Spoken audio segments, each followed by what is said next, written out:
Hello, my Whoop friends. I have news for you. As part of my various tiny Whoop thrust tests, I revisited the topic of pusher configuration and discovered something surprising. The setup was the following.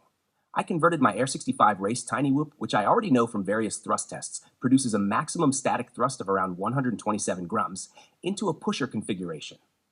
Before that, I did a few more thrust tests in the normal configuration to have a good baseline.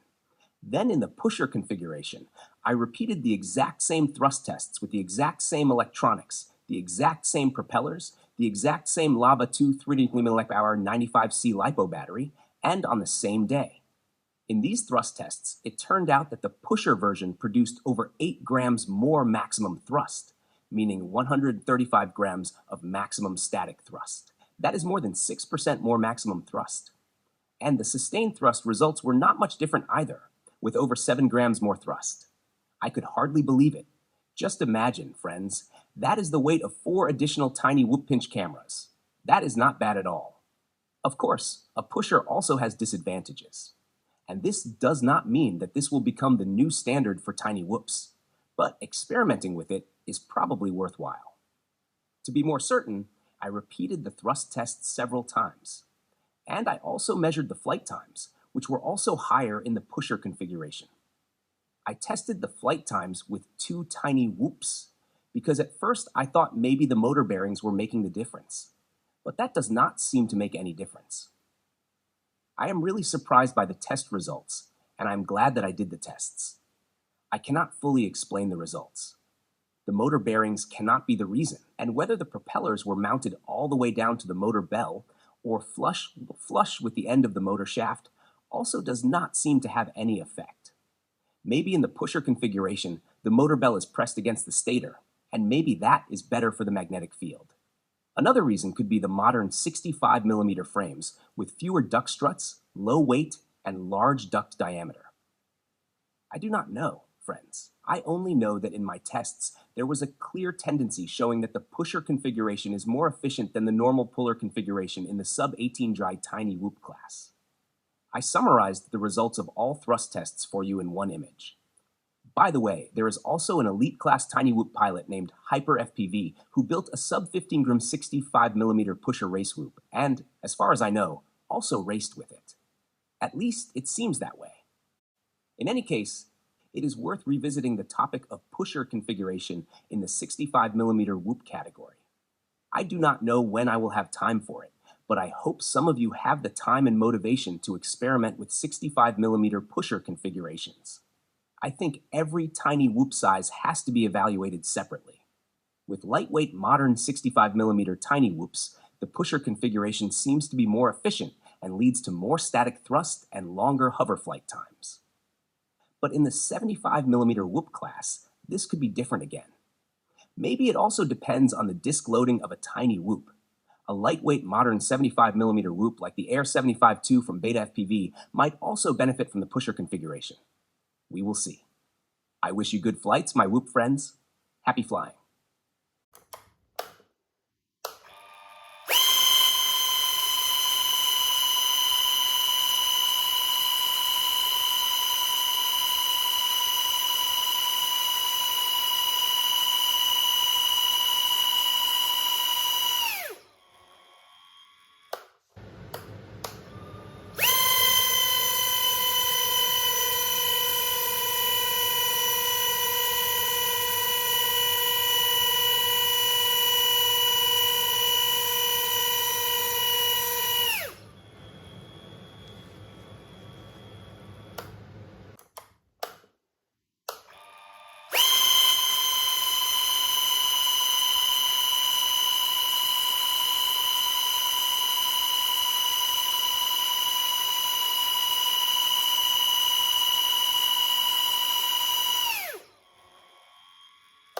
I would appreciate it if you use the affiliate link in the video description for your order and for future orders.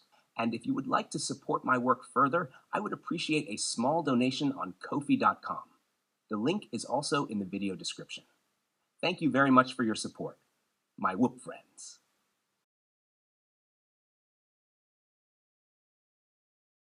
In this video, I want to show you the differences in static thrust of current modern 65mm tiny whoops. In this video, I'm mainly focusing on the short-term maximum static thrust, the short-term peak performance. In general, based on my many years of whoop racing experience and these thrust tests, I can say that motors with higher kV produce higher maximum static thrust, which you can clearly see in this video.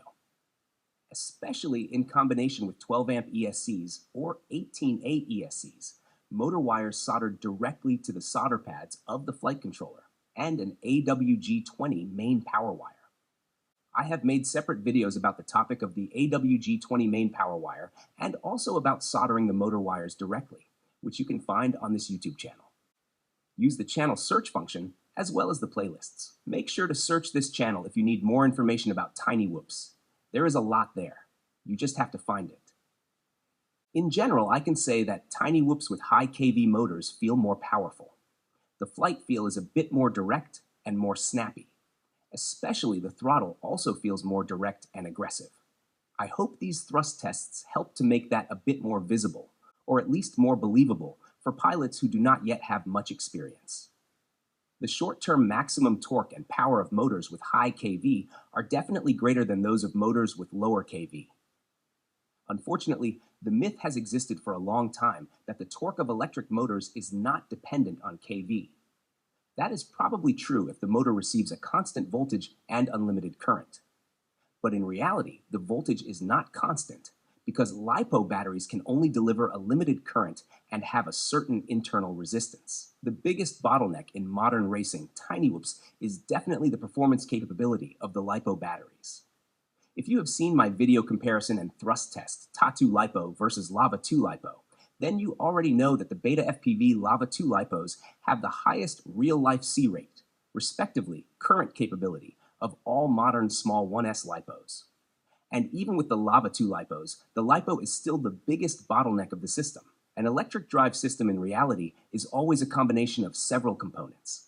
But because many pilots are still not aware of this, the myth that motors with lower kV have the same or even more torque persists stubbornly.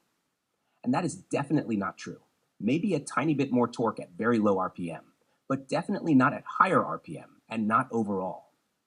Motors with high kV definitely have a higher maximum torque, as you can now clearly see thanks to my static thrust tests in this video. I hope that with this video, I can contribute a little to resolving this myth and to a better understanding for new beginner pilots. For the tests, I created a profile in Betaflight where I set all PIDs to 0. The scale I used has an accuracy of ±2 grams. With these thrust tests, I am not aiming for absolute numbers. My goal is to roughly show the maximum short-term thrust of the different modern 65mm tiny whoops. As you can see, the difference is very clear and does not require a highly precise scale. I performed the thrust tests with different lipos, different main connectors, and different propellers, as you can see later in the video.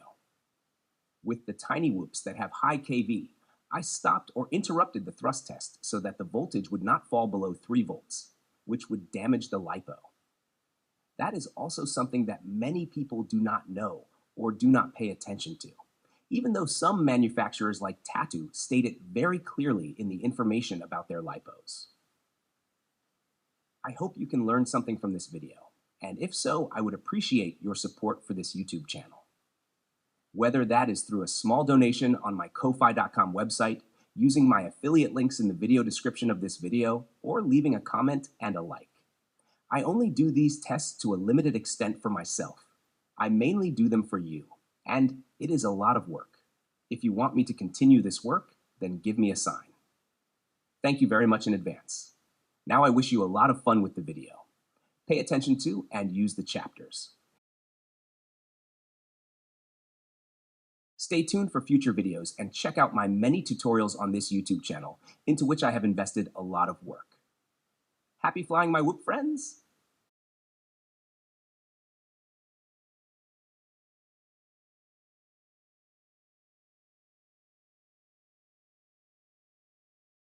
Some additional information can be found in the video description. Please watch my many other tutorials on this YouTube channel if you want to know more about how to modify a tiny whoop or how to learn FPV flying and racing.